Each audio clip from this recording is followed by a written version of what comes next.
Welcome back. Boy, we missed you since yesterday. Jerry Usher and Debbie Georgiani on Take Two with Jerry and Debbie on the EWTN Global Catholic Radio Network. We try and take a unique, fresh look at a lot of different topics on this program. And Debbie, one of the things that we both kind of realized as we came into the start of the show, and we've been going for almost 4 months now, is kind of how we can come at just about any issue because of our own experiences. You're married, I'm single, you've been divorced, annulled, remarried. I've never been married.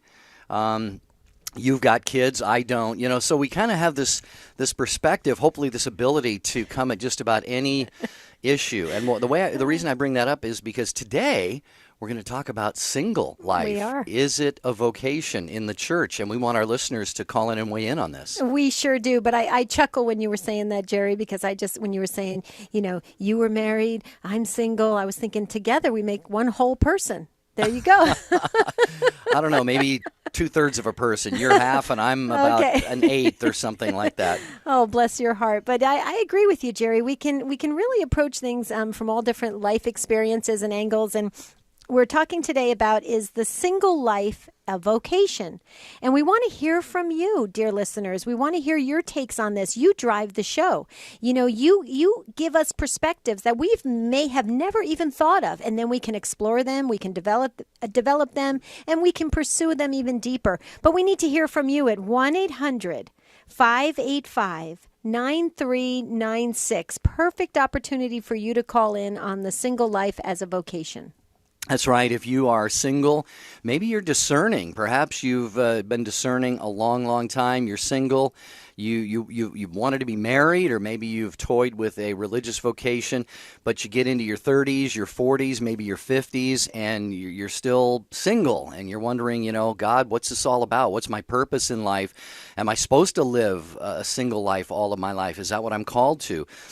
This is, again, it's been discussed, if not debated, in the church, whether there is a specific vocation to the single life. So we want to hear from you today at 1-800-585-9396. And here to help us sort through this is Mary Beth Bonacci. You've certainly, if you listen to Catholic radio or watch Catholic TV, you know who Mary Beth is.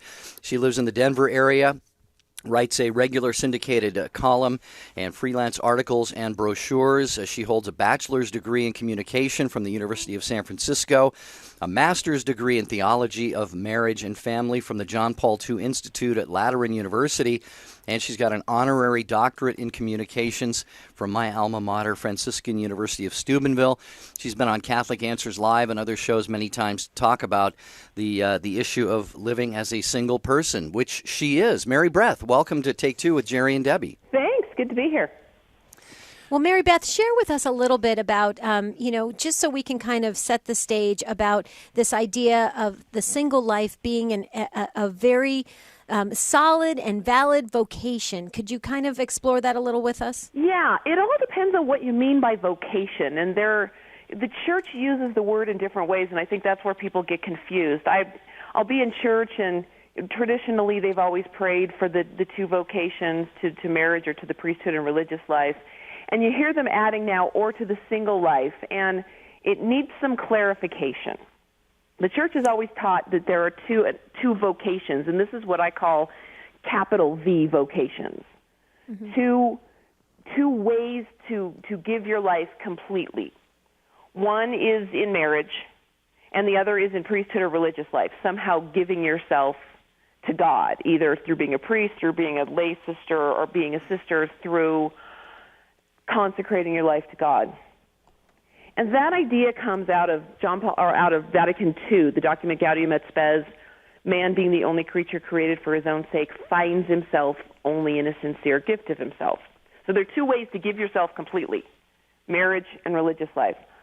But on a broader and more important level, the church says we all have the vocation to holiness, the vocation to love, the vocation to come close to God.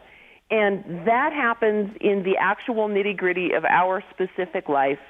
And God, who knows everything that was going to happen to us and everything that is going to happen to us, joins with us in that. And that's the important vocation for all of us, regardless of our state of life, to focus on. All right, Mary Beth Bonacci is with us on Take Two with Jerry and Debbie. And your phone number to join us is 1-800-585-9396. We're examining the single life on Take Two with Jerry and Debbie today. So if you find yourself single and just wondering, is this the calling of my life? And as a single person, how can I contribute if I don't have a spouse and kids? Or maybe you have children and they're discerning their vocation, but they aren't really leaning in any particular direction, and they get to be into their 30s and 40s, and you just want to help them understand this question. 1-800-585-9396. Mary Beth, going back to what you were saying, I just wanted to ask you a question. So if a person is not called, really truly not called to marriage and not called to the priesthood or religious life, I mean, how does that make them, what's going on with them? Do they feel supported? Do they feel like, there is a mission and a vocation for them to, should they throw themselves into ministry and in hopes that is fulfilling, or how, kind of paint that a little bit deeper for me? Well, here's the thing. The church says that everyone, in a perfect world, everyone is called to either marriage or to religious life. So what the church is saying is that deep at our hearts, we all have a call to give ourselves completely in one way or the other. The church is really saying that there is no such thing as a call to kind of an unconsecrated single life. What happens is, because we're all called to give ourselves, to give our lives completely in one of those two ways. But what happens is,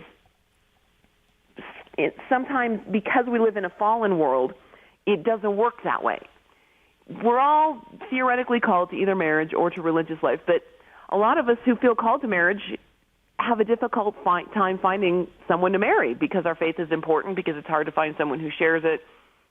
Sometimes people are called to religious life, but they have an impediment, something in their lives that keeps them from the religious life.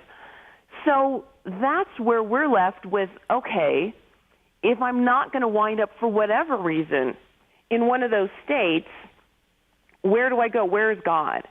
And I've had a lot of friends who were involved in the Courage Ministry, which is the ministry to people with a homosexual orientation who want to live chastity. And I was talking to them about my theories about this, because obviously I'm single. I've thought about this a lot. And we were talking about, well, where is God in that? If theoretically there are only two vocations and I'm in neither of them, and I told them I think God knew from the beginning of time that this would be the course of my life, and that God writes straight with crooked lines, and he meets my life where it is, and he creates something beautiful out of it. And one of the women in Courage said, I found that God is very generous with his plan B. I think right. he meets us where we are, and he fashions something beautiful about our lives. And Debbie, you hit it. It's got to be about self-gift, giving ourselves in ministry, giving ourselves in our everyday lives, giving ourselves to our families, giving ourselves to those around us, because that's what we're created for. We're created to find real happiness, to find real fulfillment through loving. And so that's what we need to look for and we need to find, and that's what the church needs to support and probably doesn't do a real fabulous job of it. Take Two with Jerry and Debbie on EWTN. What are your takes? We have some social media takes that we're going to share during the course of the program today. But by phone, you can get on live at 800-585-9396. Love to hear from people. Maybe you feel a strong calling in one direction or the other. You'd love to be married. Maybe you'd love to consider priesthood or religious life. Maybe you've attempted that at some point. People have a tough time. Mary Beth, we can talk about this with commitment nowadays. That's a real issue given the breakdown of the family and so forth. In fact, Mary Beth, what are maybe some of the things that could halt somebody in a vocational direction that they may ultimately, like you said, in that perfect world be called to, but in a fallen world have a little difficulty embracing? Well, you just called one of them. Fear of commitment is huge. We live in a divorce culture, and particularly for people, well, there's two. There are people who grew up in divorced households, and they've seen so much divorce around them that they've lost hope that marriage can ever really work, or they're just terrified. And so they say, well, I'm not called that.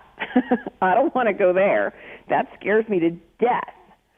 I think you have a certain phenomenon of narcissism and selfishness in this culture, although I think that's probably less exclusively predominant than you might think. There are people who just say, look, I just don't want to give myself because I want to live the way I want to live, and I want all my money for myself. I want all my everything for myself. I don't want to have to share my life with a wife, with a husband, with kids. But I think for most people under that, there's some kind of fear of commitment that's really not it's really not inherently a selfishness. You have a homosexual orientation, which obviously, gets in the way of marriage because we as Catholics still believe that marriage is between a man and a woman. So that's an impediment. That can also be an impediment to religious life because many orders are concerned about that. It kind of varies order to order.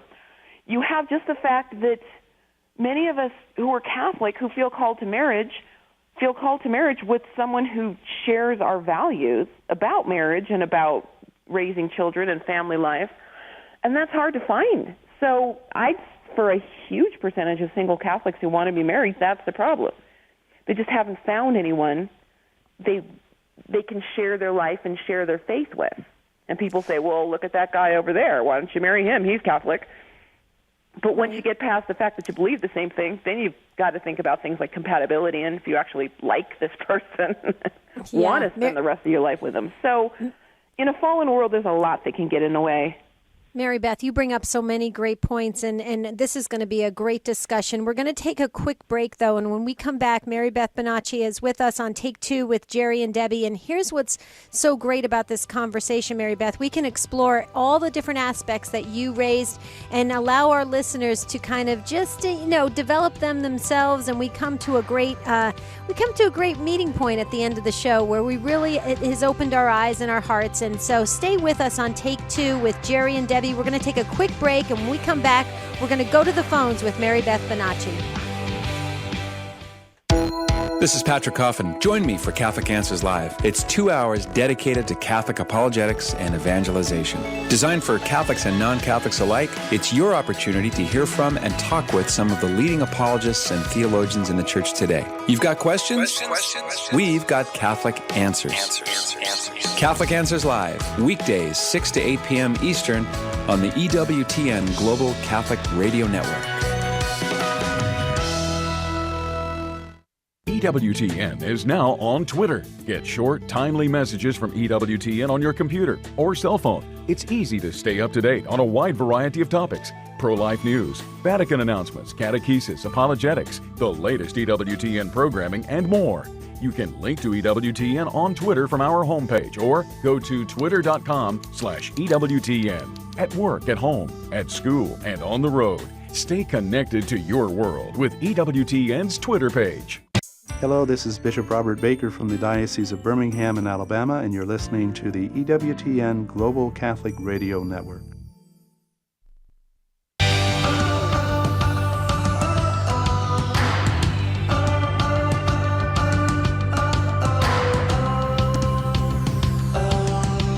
Thank you so much for listening. Jerry Usher and Debbie Georgianni on Take Two with Jerry and Debbie. We're going to get to your phone calls right now, but first, Cindy via Facebook said, I know that if it is my vocation to be married and have children, then it will happen. I don't spend any time worrying about, quote, ending up alone, end quote, as so many people seem to do. I trust that God will allow it to happen if it is my vocation. If my husband is out there, we will meet. Cindy, thanks for weighing in. And more social media feedback still to come, but your calls now at 1-800-585-9396. Brandy is first because she called first from LaGrange, Illinois, listening on Sirius XM 130. Hi, Brandy. Welcome to Take Two with Jerry and Debbie. Hi, Jerry and Debbie. This is Brandy. I've been listening to your program, and as a convert to the church, I came into the church about 13 years ago in 2002. And at the minute when we finished RCIA, I half joked with Father and said, he asked what my plans were, and I said, I'm going to sit on the doorsteps of the sisters and wait until they take me in. I was seriously I was thinking about doing that.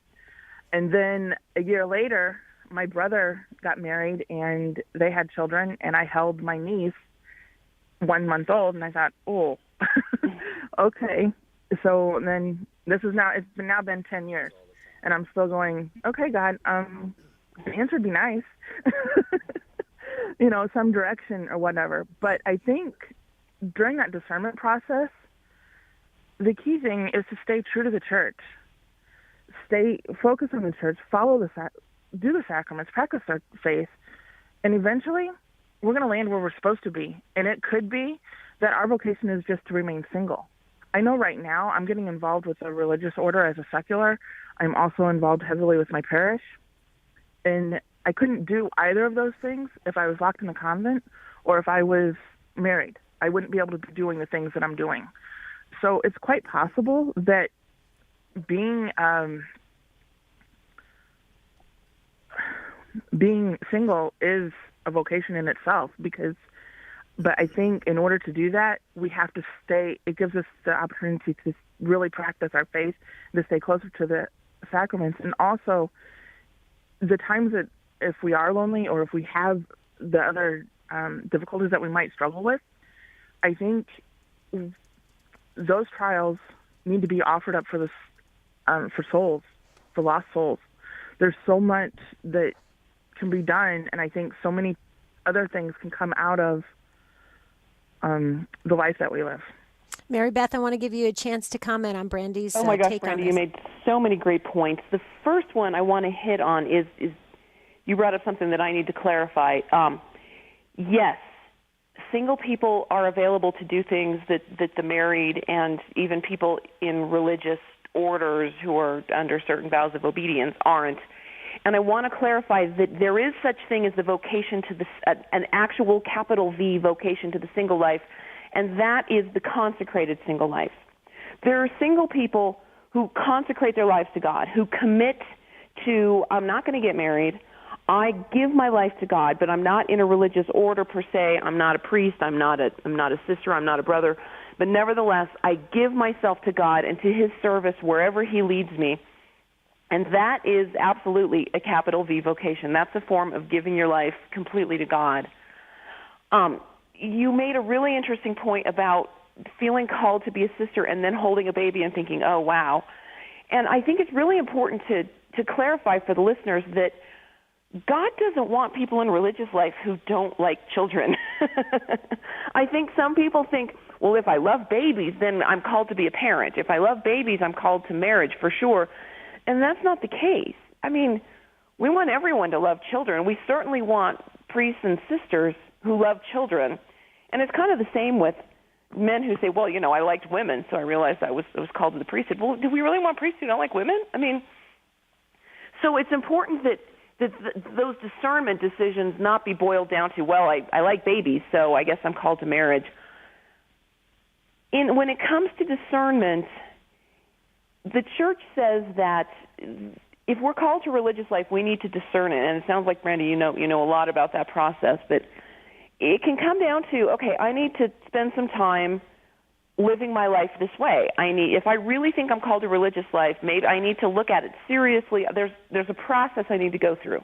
I need to look at the different ways I could be in religious life. I need to maybe spend some time with an order to see if this life works for me, if it fits for me.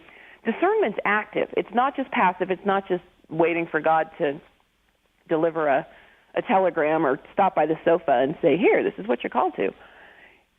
The church says that the marriage is kind of the default. If we're not called to religious life, then by default we're called to marriage. Or if we're not called to fully consecrated single life, then in an ideal world, that's what we'd be called to. So yeah, great points. Thank you. Anything else, Brandy? I don't think so. I think okay. That's it. So you all have a right. great day, and thanks. We'll have you in our prayers, Brandy. Thank you so much for joining us on Take Two with Jerry and Debbie. We're talking about, is the single life a vocation in the church? If you're single, if you've got questions for our guest, Mary Beth Bonacci, 1-800-585-9396. Where's your place? How do you fit in? How can you serve? These are some of the things you can call in and talk about. Sister Janice is next, listening in Kansas. Sister Janice, thank you for calling Take Two with Jerry and Debbie, and you're on with Mary Beth Bonacci. Good morning. I think for me, To know that you're in the path God wants you to be is to be able to say, I feel whole. I feel that all the gifts that I have inside of me are being called forth in whatever position I'm in my life. I feel at peace. I feel like I'm serving people in whatever way it is in my life, and that means that I'm in the right slot. Whether I call it a vocation or not really isn't an important piece.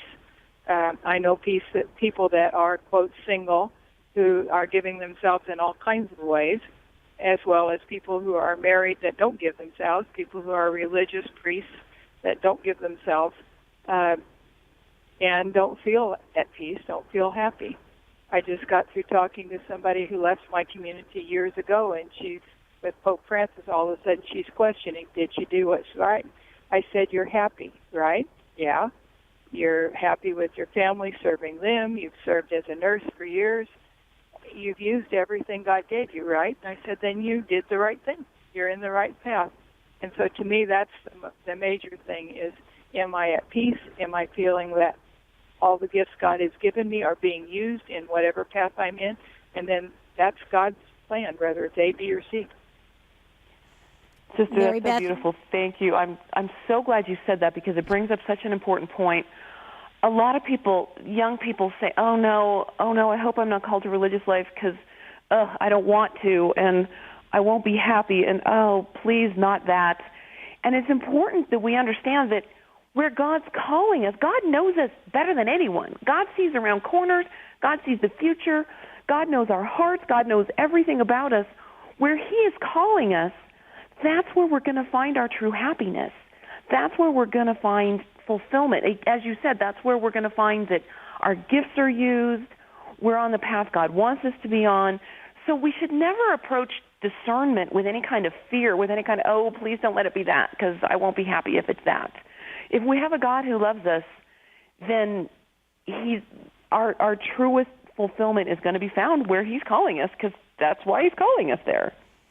Well, Mary Beth, you said that so well. And Sister Janice, thank you so much. Thank you for your vocation, and thank you so very much for sharing your words. I just wanted to say that I loved how you said if you feel whole, if all of your gifts are being called forth, that's huge. I mean, I really believe in my heart of hearts that when people are living their purpose in life, what God calls them to do, when people are really ministering to their fullest capability, there is a tremendous peace and joy that comes through. And you just nailed it, Sister Janice. You really did. You're amazing. And I just want to thank you for imparting that to all of us as we were listening. And Mary Beth's comments as well were just perfect. So thank you. Have a beautiful and blessed day, Sister Janice. Thank you, Sister, for calling. We are up against a break here in just about a minute, so we will get to that. 1-800-585-9396. Debbie, you get to talk to Debbie next, and Mary Beth. Debbie in Chesterfield, Michigan. You will be our next caller. We got an open phone line here. It's Take Two with Jerry and Debbie. We're taking a fresh look at the single life. If you find yourself wondering what is your call in life, maybe you've been on dating sites and like Mary Beth talked about earlier, you've got this strong faith conviction and you're just wondering, is the right man or woman out there for me? What am I supposed to do? Where should I look in today's cultural milieu, which can be very difficult to find that soulmate who's as faithful as you? Or maybe you think you're leaning a little bit, at least in your heart, toward a priestly or religious vocation, but you're not sure. We can definitely talk about all of these things and more at 1-800-585-9396. 1-800-585-9396. Wanted to mention from Dora on Facebook. She says, single life is often ignored. She says nobody pays any attention to this matter, not even the church, and it's not an easy way to live. Well, Dora, we're trying to address that for you today on Take Two with Jerry and Debbie. So as I said, we'll get to Debbie in Chesterfield, Michigan. More of your calls, 800-585-9396. Stay with us. What's stopping you from becoming a Catholic? Why can't women become priests? I don't understand why I have to earn salvation. How is it possible that God created everyone? Why do I need to confess my sins to a priest? Why is the Catholic Church so unwilling to The Catholic Church is too rich. Catholics worship Mary and are committed. As far as I'm concerned, all religions are equal. You are called to communion with Dr. David Anders. Today, 2 p.m. Eastern, on the EWTN Global Catholic Radio Network. 60 Seconds with Father Mitch Pacwa. Holiness is the infallible measure of the works of the apostolate. When you do something, you want to know, did I do it well or did I do it poorly? To know if you did well or if you did poorly, you have to have a scale to measure it with, right? When you're trying to lose weight, you have a scale to see if you're going up or going down. Here, you have holiness as the measure. Are you becoming more holy as you do the apostolate you live in and work in? And are the people around you becoming more holy? Or at least, if they aren't, are they getting aggravated because you're holy? Not because you're obnoxious, but because you're holy. It's also the measure for the mission that we're on, all the missionary efforts. If we know that we're being successful by our holiness. The people you know and trust are on EWTN. Get an insider's look at the latest information from EWTN. Sign up for Wings, EWTN's weekly email newsletter. Get the latest information about live events, special features, and guests. Connect with EWTN on YouTube, Facebook, and Twitter. Just go to EWTN.com and click on the Wings link to sign up. Don't miss a minute of all that's happening at EWTN. Get your wings today.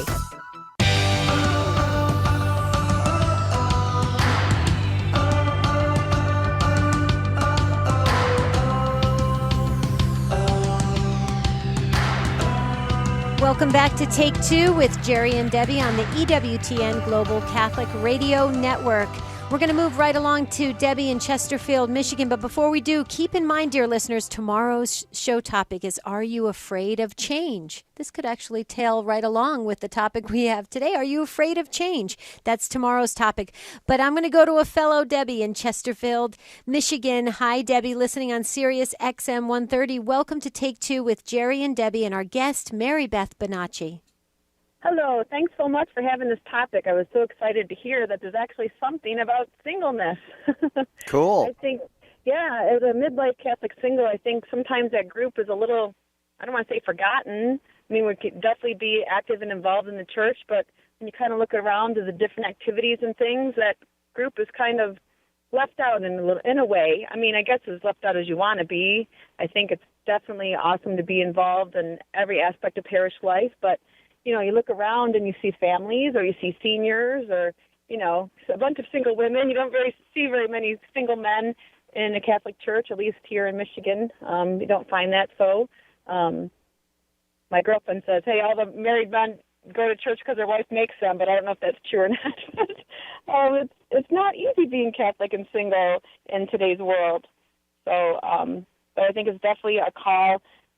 I believe I have a call to marriage. I just haven't found that right person yet, or the situation hasn't been meant to be. But I think just trusting in God that He has the plans for your life and that you are where you need to be, that you don't have to necessarily belong to a man or a woman to, you know, in a relationship to be valued. You know, you can belong to your family as a daughter or as a sister. You can belong to your neighbors, your coworkers. As single, you can be involved and active in every aspect, and that you make the most of your ministry as where you are in your life. Yeah, Mary Beth, your thoughts on that? Debbie, you brought up two really good points. The first is, I don't have a problem saying that singles are forgotten in the church. On the parish level, the single adults, particularly when you get past the young adult age, single adults tend to be kind of invisible. And it's kind of a vicious cycle, because what happens is we go to church and we look around at all the activities and everything presumes family. They sell tickets to the parish dance by the couple. They count the parish population by the family. And you say, am I a family? I don't know. And then you go to the parish Bible study, and it's all about being a good, like the women's Bible study is all about being a good wife and mother. And you just kind of want to say, well, do I fit in here? And so then the singles don't show up. And so then the pastor looks around, and he doesn't see anybody single. He just sees family. So he figures he's doing exactly what he's supposed to do. And then they have these young adult groups, and they have to keep pushing up the upper edge because they say young adults 18 to 25, well, then they get 30-year-olds, and then they say, well, it's 18 to 35, and they get 40-year-olds, and finally you get to an age where they just kind of say, well, we got nothing left for you. You have to wait for the seniors casino bus. So I think we really need to be involved in our parishes and be visible, not in an angry or militant way, but just, I'm here to serve. I'm here. I can serve. Show me where I can serve. The second point you brought up that's so important is that we can still, I mean, you didn't say we have value in ourselves, which is true. We don't need to be single to have value or to be married to have value. We have value just because we're created in the image and likeness of God. But we're created to live in community. We don't need marriage, but we need community. John Paul II talked about how all people, all human persons are created to live within the communion of persons, to live within a group of people who are all giving themselves to each other in love. And that doesn't necessarily mean under the same roof, but it means we have to exist within a social sphere, within a community, whether it's our friends, whether it's with our family of origin or our brothers or sisters. Or we need to live not isolated, but in community. And that's what the parish needs to be, and what the parish needs to particularly offer to singles. And I think that the church has a long way. We're getting better, but the church has a long way to go to really fully realize that. Debbie, do you have any additional comments? Because I would love to comment on what both you guys said, but go ahead, Deb. I do have one thing I did find, and I was so excited in my parish bulletin, printed out it was for a retreat for midlife Catholic singles, and I thought, well, what the heck? Let's see what this is all about. And I'm involved now. It's called Reflect Retreat. There's a ministry for midlife Catholic singles, and it's in Michigan. It originated, and then there's also retreat weekends in Chicago and St. Louis. So that seems wonderful. Yeah, it's called Reflect Retreat, and it was based on, I think, like a younger adult retreat, like the format, but they've evolved to address all the needs for, concerns and really just support and belonging for people in midlife, whether they're midlife single, never married, whether they're widowed or divorced, but there's something for everybody. And it's just a really great community of just, we're all kind of in the same boat and we're all doing our thing, but we're all faithful and we're all valued, and it's a great ministry. We need a lot more of that. That's fabulous. We sure do. Debbie, that is awesome that you found that, and God bless you on that. That is great. I just wanted to add real quickly, Mary Beth, because while you were both speaking, it occurred to me that when I was a religious education director, I can't even begin to tell you how many times I was asked to come speak at the singles groups at different parishes.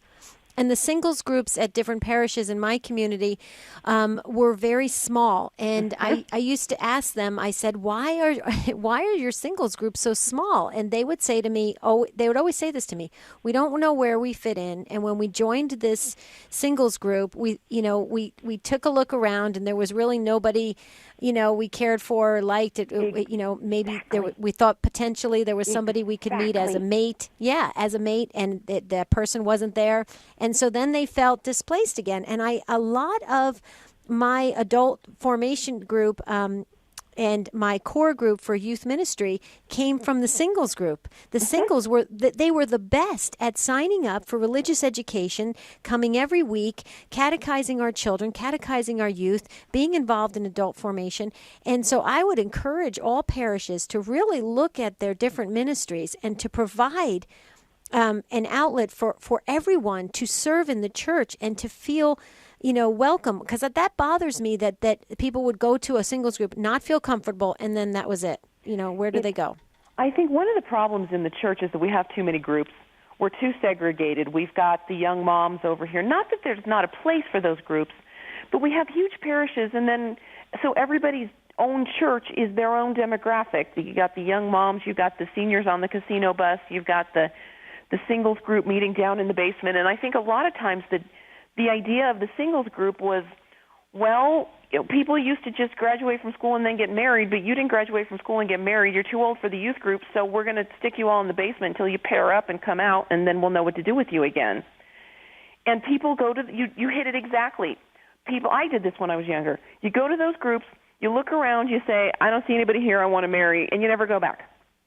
And then maybe 2 weeks later, the perfect person for you to marry showed up, looked around, said, I don't see anybody here I want to marry, and left and never came back. I've always said you could have the greatest group of people who went to the singles group once. Yeah. So we need to offer more than just, here are people, Catholic people to drink margaritas with, and maybe you can find a spouse.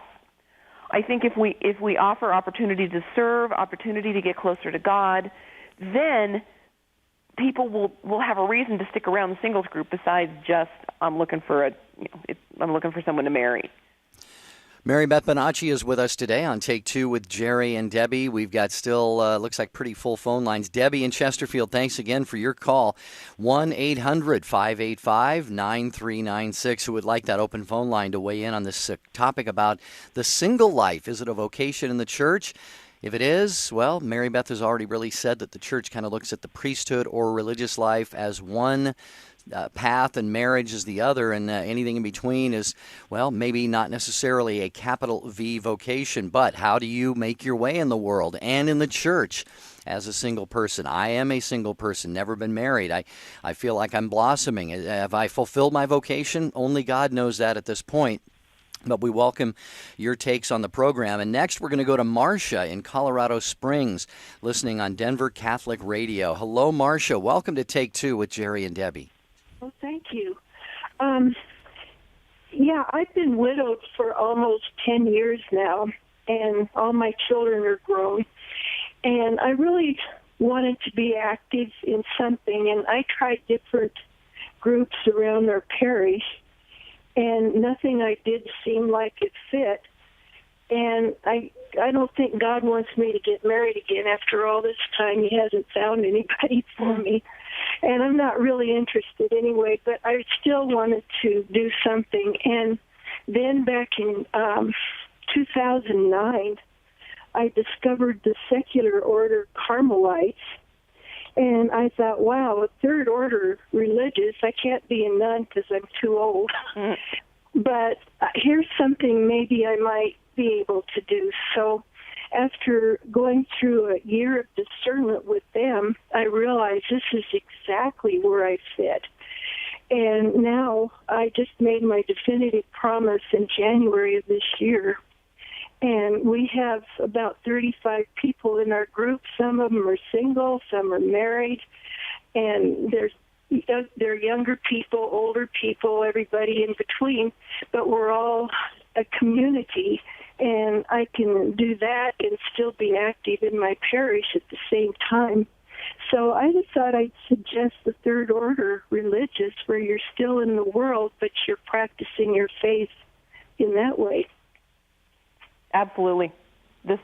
A lot of people don't know about the third orders. They think that the only way you can participate in the life of a religious order is to actually go full on with the vows and the habit and everything. But religious orders have these third orders where people in the world participate in their charism and in their ministry. And for people like you, for people like all of us who are looking for kind of deeper, more meaningful ways to give ourselves to God while still living the lives we live, you're a beautiful witness. Thank you for that.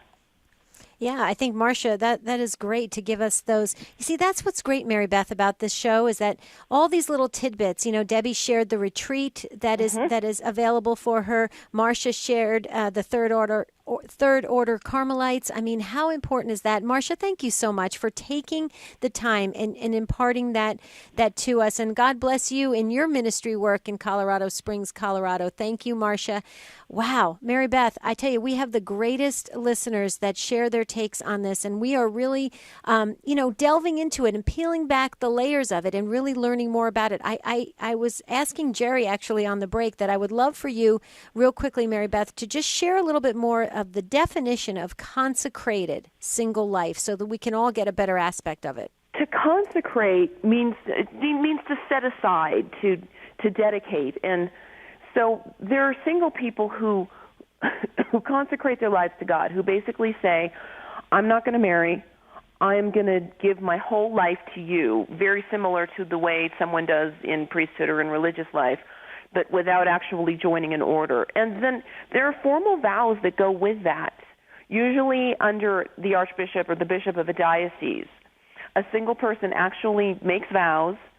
There's frequently a little ceremony, and they invite their friends. It's almost kind of like a wedding.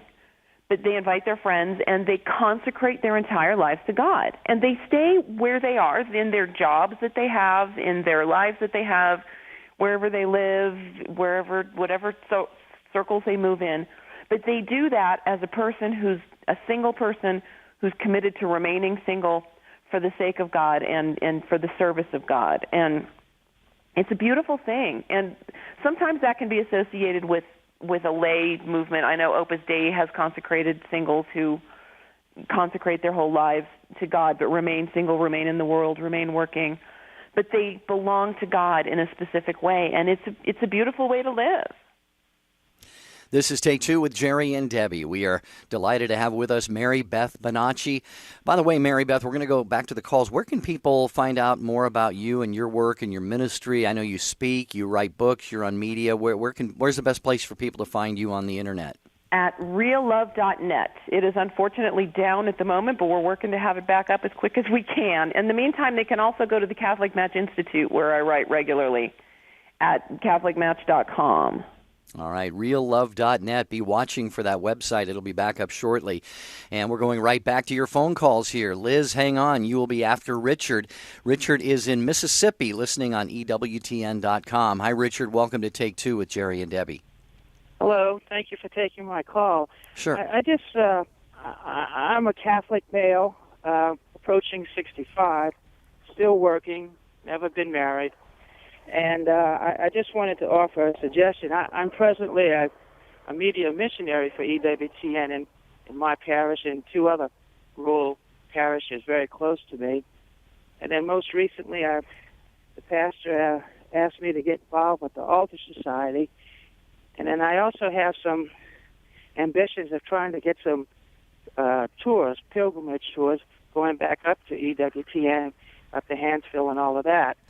I just wanted to kind of make a suggestion for consideration for some men or even ladies. That would be another way to serve church, if not in a strictly religious way, but maybe in a supplementary way that's just as important. Absolutely. You know, I'm so thankful for you, Richard, and for Marcia and for Debbie, because what you're illustrating, what I can only say, is that people who never marry, even if it wasn't their intent never to marry, even if they wanted to marry, even if it's not a capital V vocation within the church, what matters is that God meets each of us in our individual lives, and the single life can be so full and so beautiful, and the single people can serve God in so many beautiful, important, amazing ways, and we keep learning about more and more of them with each call, that there's no reason for lack of hope or for hurt feelings that it's not a capital V vocation or for feeling abandoned by God. God meets us, and he gives us these amazing, amazing opportunities. We only have one shot at life, and we can mope because it didn't turn out the way we wanted to, or we can make it something beautiful for God. And you're doing that, Richard, and that's an awesome, beautiful thing. Thank you. Mary Beth, I'm so glad you said that. And Richard, I'm so glad you weighed in and took the time on Take Two to share your thoughts and your words of wisdom. I have to tell you, though, that it's so fascinating to see this show develop, because I'm taking notes like crazy, Mary Beth, and I hope all of our listeners are as well, because you completely summed it up, Mary Beth, when you were saying it's an opportunity. God provides those opportunities. He does that in our daily life all the time. Sometimes we just miss it because we're unaware of what's happening. So truly, whatever state that we're in, if it's married and in the religious life, if we're in the priesthood, if we're in in single life, if we're discerning, if we're not discerning, if we're just walking around this earth, God is providing those avenues and those opportunities. Mary Beth, I'm so glad you shared that today. Me too. Yeah. Well, Richard, thank you again for all of your callers who are sharing their lives with us. It's awesome. Well, we are not done. 1-800-585-9396. We're going to Maryland next. Another, actually, Liz has us on the EWTN smartphone app, which everybody can download. Go to your Google Play or Apple Store and just put in EWTN. You'll find it. It's really one of the easiest to use apps you'll ever find. So, Liz, welcome. Thanks for listening on the app. How are you? I'm fine. How are you? Good. What's your take on this? First of all, thank you for taking my call. Sure. I just wanted to share my experience. I was single. I felt like I didn't have a place to actually serve God. So one of the main things that I think it had a lot to do with me getting married afterwards, it was prayer. I served the church by getting involved with kids. I know it wasn't my age, but I helped out with the retreats and stuff like that. And I also prayed to God that if there was somebody, if that was His will and His plan for me to get married, that somebody, I would love him through His eyes as well as He would love me through God's eyes also. So I just stopped thinking about it, and one day He just surprised. And I got married, and now I'm married and have a child, and we're a wonderful, loving Catholic family. It's such a beautiful story, Liz. I love it when God does that, and I'm really glad you brought this up for two reasons. One, because it's such a great demonstration of how God is active in all of our lives. But two, ever since you read the social media message from Cindy, I've been thinking about that, because those of us who were single sometimes look at stories like Liz and say, I prayed and God brought me a man. Oh, I was at church and I prayed and there he was. And we say, well, why doesn't that happen to me?